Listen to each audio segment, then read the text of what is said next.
People have been critically wounded at an ICE facility in Dallas, Texas, with one shooter found dead on a roof of a nearby immigration attorney's office, according to WFAA. Sources told WFAA that police were searching for a possible sniper or multiple shooters. It remains unclear if there were any other shooters involved in the incident. Sources confirmed that one shooter was found dead on a roof of a nearby immigration attorney's office. There is still a massive police presence off I-35 East as a result of the shooting. Okay, and let's just go to Special Agent Joe Rothrock talking about what they found by the suspect. Early evidence that we've seen from rounds that were found near the suspected shooter contain messages that are anti-ICE in nature. Again, this is just the most recent example of this type of attack. This will be a whole of government response. There will be no resource not utilized to bring all those individuals who... And real quick, before I offer commentary, here's an image of the shell casing, and there it is, anti-ICE. Now, to the backdrop, as I said, that everything is sort of connected to Charlie, right? Charlie was fighting all of the bad ideas that lead to a guy like Gavin Newsom on the other side of it, right? They were in some sense polar opposites. Charlie, whether you agreed or not, was telling the truth. He was fighting for largely conservative principles. Gavin Newsom is fighting for big government. He's fighting for the machine, all of those things. You know, it's interesting because we've played, I don't know, over the last year, I don't know how many dozens of videos of Democrats demonizing ICE. They have to get their masks off. They're terrorists. They're Nazis. They're grabbing people off the streets. I mean, just this relentless lie fest, this relentless wave of lies that the Democrats and mainstream media have put on ICE. ICE is there to get illegals off the street. If you are here illegally, you have already committed a crime, illegal, not legal, and you've got to go. We can have all the conversations you want about a border wall and who should be here and who shouldn't and pathways to citizenship, but they have demonized the group of people whose jobs it is basically to make sure that America's for Americans and keep us safe. Guys, it's flu season, which means it's also flu shot season. But after everything we've been through over the past couple of years, flu shot rates are at record lows. Even the CDC admits the flu shot is only moderately effective at best, not to mention the potential risks that come with it.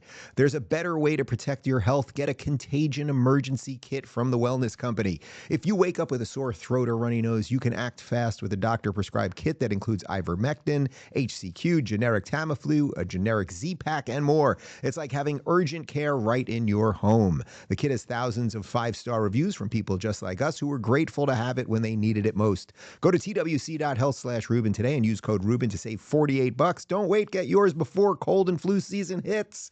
twc.health/Rubin, code Rubin for $48 off. And it's been ratcheting up, and that's where I would directly connect this to Charlie. If you ratchet up the hate around, oh my God, that guy who shows up at college campuses and talks to people is a Nazi, or that guy who shows up to college campuses and talks to people hates trans people, well then someone who is dating or living with a trans person might just go shoot Charlie, and that's exactly what happened. And we know that that's also happening now with the violence towards ICE agents. I want to read this interesting post I saw. It's an ex-commentator. His name is Jason Curtis Anderson. I thought this was quite good. Listen. Earlier today, Joshua Jahn, the shooter at the Dallas ICE facility, shot 3 people before taking his own life. This incident reflects what many call nihilistic accelerationism, a rising phenomenon in domestic extremism that mirrors the martyrdom embraced by jihadist terrorists. These individuals who feel so driven by their extremist beliefs that they are willing to both kill and die for their cause. Many conversations must take place and much work remains to be done, but none of it can begin until Democrats acknowledge that far-left extremism exists and recognize the importance of toning down the political rhetoric. This is not the first time left-wing extremists have attempted to assassinate ICE officers, a recurring theme the left has used to rally voters against the current administration.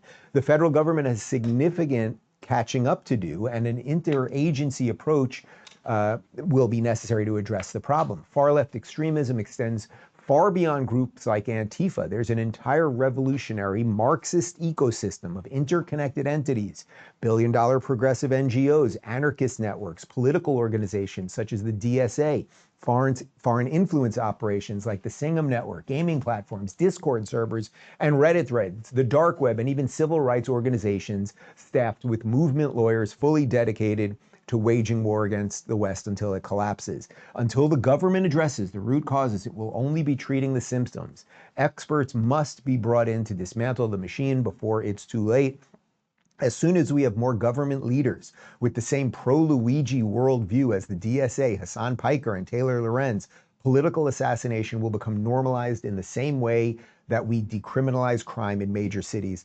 Guys, I know that was a bit of reading right there, but that basically captures it. That captures what I have been warning against, and Charlie was warning against, and many other people have been warning against for years.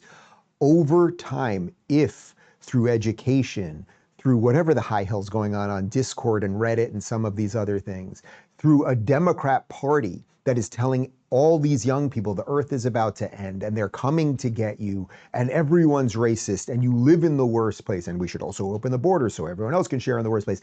And then just on top of like the infancy of our brains relative to technology that we are holding that's giving us the world, and we're handing it to 14-year-olds and all of the bad actors across all of that, and then the NGOs and the big tech companies and everything else. You are going to create a situation where confused people are going to do horrible things.